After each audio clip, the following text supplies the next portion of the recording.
Yeah. Alright. Siamini mjomba. Jomba, umekaa kimya sana. Lakini kwa vile umefika. Nakotanya mjenzi. Nikushukuru kwa hilo. Ati nkushimire yuko byibuze ariko sha umaze igihe waracecetse ngo ariko ndashima Imana yuko byibuze ubashe kugera hanga. Nina imani dadangu leo. Ati ndizera yuko mushiki wanjye uno munsi kuko amaze igihe arwaye twabuze n'amafaranga yo kumuvuza. So ndizera yuko byibuze uno munsi atapona. Ari bukire. Karibu sana mjomba. Nibu yari uje kumuvura. Simbizi. Bakise ngo iki? Big Boss episode ni ya 2.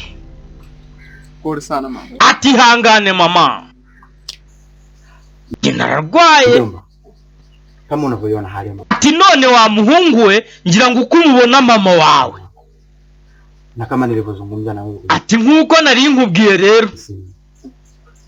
Ingawa hapa katikati nilikuwa sikupati lakini sio mbaya. Ati mu minsi ishize nyine yarayambwiye ngo yaracecetse cyane.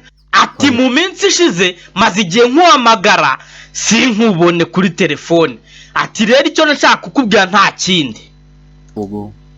Tumepata shilingi 100,000 tu. Ati uyu murwayi wacu cyangwa se mama wawe twagerageje buryo ki tumujyana kwa muganga banga kumuvura nta mafaranga dufite. Gusa batubwira ko nitubona 150 tuzamugarura bakamuvura kandi agakira. Ati rero mu byo twagerageje byose twagerageje kubona 100 tukaba tubura 50. Kumpeleka hospitali. Ati byibuze ubwuje Imana ishimwe n'ukuri. Ati rero twagira ngo dusayidire cyangwa dufashe kubona ibyo 50 byibuze tumujyane kwa muganga. Unajua mjomba, hichi ninachoenda kuongea unaweza usiniamini. Atariko rwose mujomba harya mujomba mu kinyarwanda gitomoye ni ikira marume we. Ati bingibi ngiye kukubwira wenda ushobora kubyizera cyangwa ntubyizere. Lakini ndio kweli. Atariko ibyo ngiye kukubwira ni ukuri. Watu wengi wisi mtu akiwa mjini basi ana pesa. Ati abantu bose bibwira yuko abantu baba mu mujyi wa Kigali baba bafite amafaranga. Lakini si kweli. Atariko ni ukubeshya si ukuri pe. Si abantu bose. Kiukweli ina maisha magumu sana mjini. Ati nkubwije ukuri njewe abuzima mbayeho rwose mbayeho ubuzima ntishimiye nanjye ubwanjye. Kisa kwamba hata kuja hapa. Ati kubera yuko mbere yuko nanaza ahangaha yewe itike nakoresheje cyangwa amavuta nashyize muri iriya modoka natiye nayisabye. Nimekopa ili ngadi nije kuona hali. Ati nukuri buri kimwe cyose nakoresheje hano nakopye nikopesheje cyangwa se nagujije. Aramureba areba n'imodoka. Ariko vayo hano mushenzi urimo uravuga ibiki? Mugenzi mugabo uraha twabonye afasha abantu wabaha. Ulicho kuzungumza pale uko sawa. Atariko ibyo uri kuvuga uri kubyumva uri kumva uri muzima mwana. Mara ya kwanza shangazi yako aliugua. Ati ubwa mbere na mbere byari nyogosenge. Ulikuja hivyo. Ati ni kimwe nuko wabigenje. Waraje nyine uko ibyo uri kuvuga nuko waje uvuga. Umesema una pesa. Uravuga ngo nta mafaranga ufite. Ameugua hapa mpaka amefariki. Ati yararwaye agera naho rwara gapfa. Leo yule ni mama yako. Aturiya ni mama wenda reka mbyumve wenda. Nyogosenge ntacyo bitwaye. Aturiya ariko ni nyoko. Unarudia tena yale. Kararem. Hivi hizo gharama ulizotumia atese byibuze wa muhungu we ayo mafaranga uri kuvuga wakoresheje cyangwa se ayo mafaranga wagujije usafiri mpaka kufika hapa kugira ngo uze hano kureba nyoko byibuze. Kwa nini usingetutumia? Kubera icyo utaya twoherereje ngo ntuze byibuze ayo mafaranga wakoresheje aba ariyo tujyana kwa muganga twongeranye nayo dufite. Eze hicho kiasi tumpeleke mgonjwa hospitali. Mjomba, hivi wewe ni mtu aina gani? Atese wa muhungu uri umuntu nyabaki. Tayari nimeshakwambia mimi sina pesa. Ati ngiye nakubwiye ko nta mafaranga mfite wa mugabo we. Sawa, unavonikomandi kwenye hilo swala. Ati rero ibyo ngibyo uri gukomeza kunyibwirishwa ntacyo biri butange. Gahita kigendera.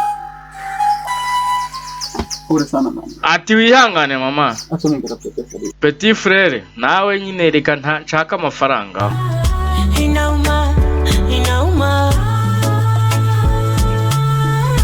Inaumiza.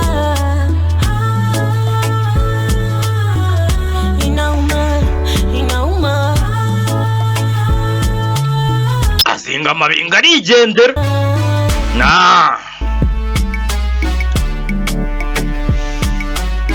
Arigendera. Uko yakageza aha akata imodoka aca hano ku ruhande.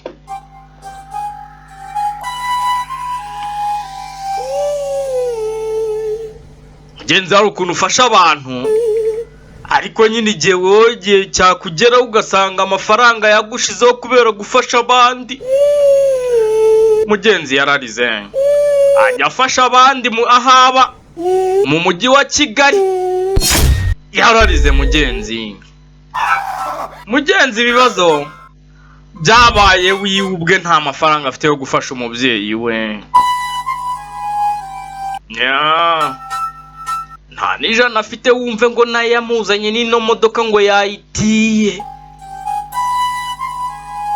Asubira inyuma aritahira nyine reka yitahire.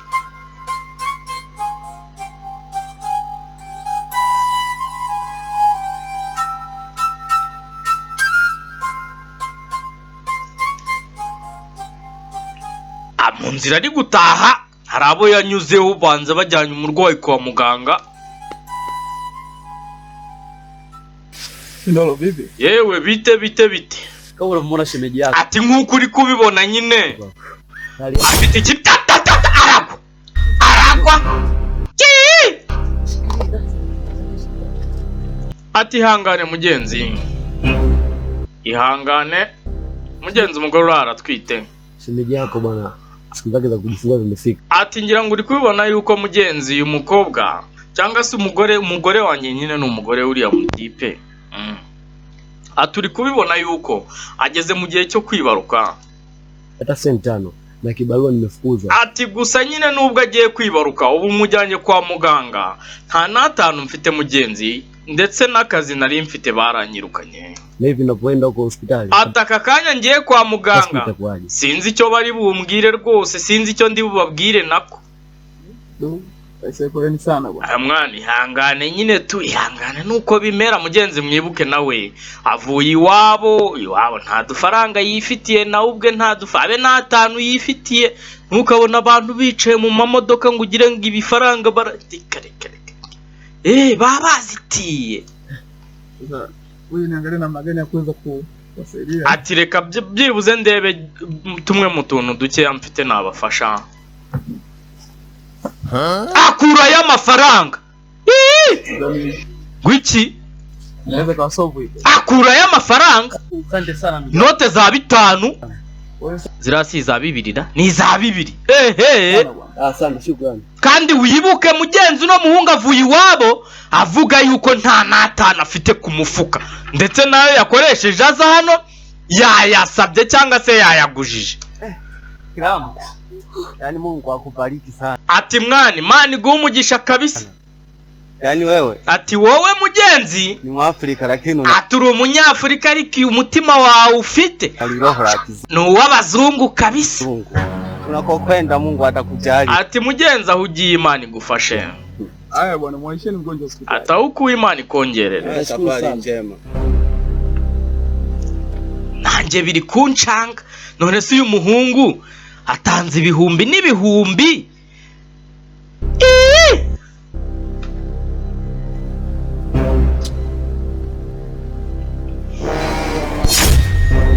Uko ageze aha mu nzi iwiwe asanga umuryango urafunguye kandi wa mukobwa ariyo.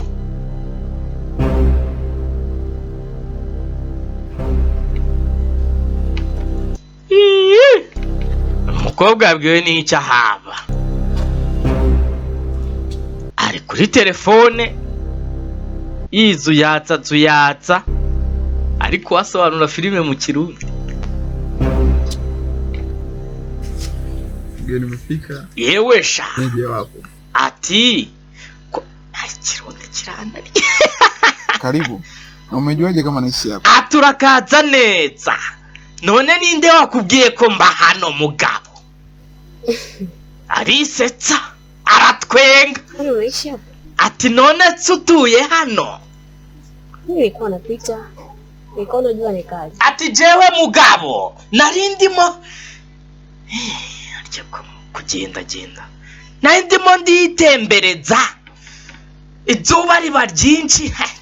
Reka ashari ibintu bigoranye kabisa. Ati nuko izuba numva rimbanye ryinshi. Ndavuga ngo reka mpagarare byibuze hano mu gicucucucu. Ati kumbe ni iwawe. Ntago nayenzi ko ari iwawe. Mimi nakaa hapa. Ati nge ntuye hano wa mukobwa we. Karibu sana. Ati ahubwo injira nyine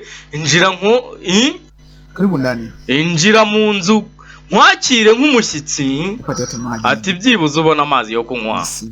Ko wavuze yuko kinini izuba ryaguhitanye. Hapana. Ati hoya. Nawe nyumbani. Ati ngewe ngiye mu rugo. Unajua inakuwa highlight picha nzuri. Ati mugenzi ntago bigaragara neza mugenzi kuba wageze mu rugo ukagera ku muryango ku irembo nyine ntiwinjire mu nzu mindani.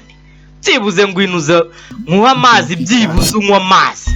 Umukobwa yitegereza hasi. Unahitaji ufike upate maji utie baraka. Ati byibuze ngo inunywa amazi. Akomeza kwitegereza hasi.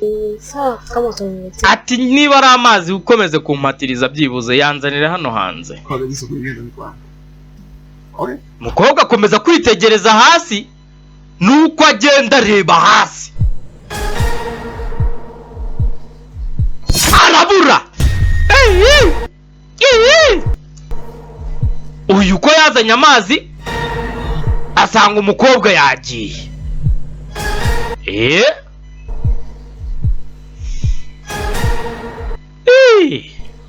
Gusa umukobwa twamubonye n'umurozi. N'uyu twamubonye buryo ki?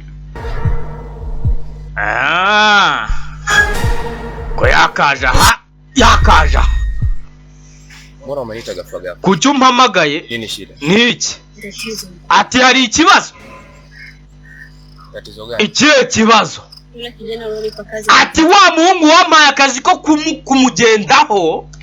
Si mtu wa kawaida. Ati si umuntu usanzwe. Kwa nini? Gute? Nimegundua hana. Ati namurebye nyine kuko wamaye akazi ko kumugendaho nasanze nta gicucu agira. Ana kivuli kipi? Nta gicucu afite gute? Kwa jinsi ninavyojua mimi mtu asiyekuwa na Ati ko mbizi wa mukobwa we. Umuntu wenyine utagira igicucu. mtu aliyekufa. Ni umuntu wapfuye. Yeye ni nani sasa mpaka? None se wiwe nta gicucu afite gute? We ni muntu ki? Mwenyewe nimeshuhudia. Ati nanjye byanyobeye. Niyo mpamvu nanjye nkuhamagaye. Nenda. Ati genda. Utajua nifanye nini. Nzamenya icyo gukora sha. Aragenda. Nuko babura.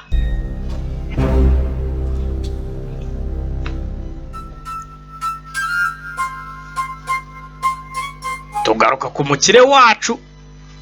Arimo arava mu irimbi, ari kuva mu irimbi.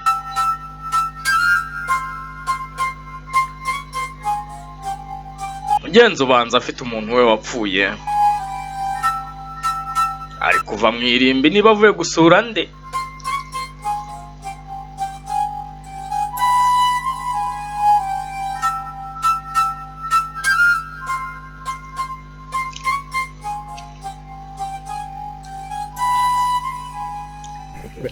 Baba songa rero.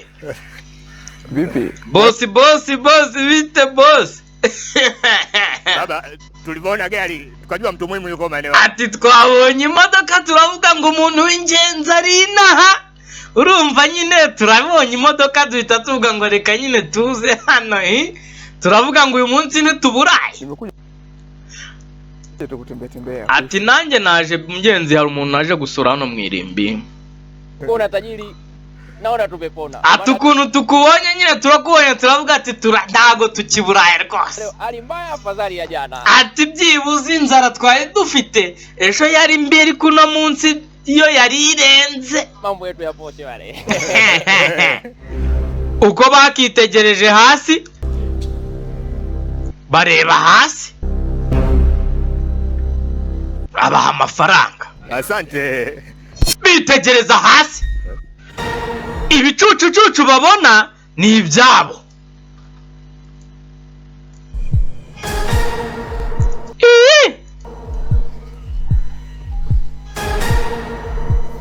Vipi? Kuna shida? Niki, hari ikibazo? Shukrani. Asante. Banyihanganira, hari igicucucucu babonye ariko nyine tu babona si igisanzwe. Ni kweli ana kivuli. Nukuri mwana uriya mushenzi nta gicucucucu afite.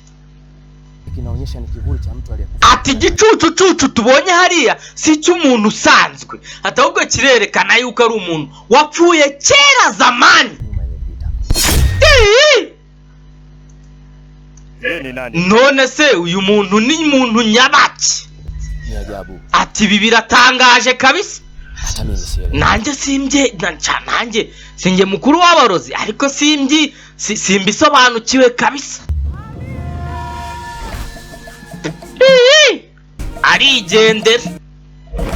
Arigendera mugenzi w'umungu ni muntu ki bakise Big Boss. Episode ni ya kabiri turangije, mbibutsa yuko mugenzi karangira mukanya twongera dukomeza na The Night Watchman.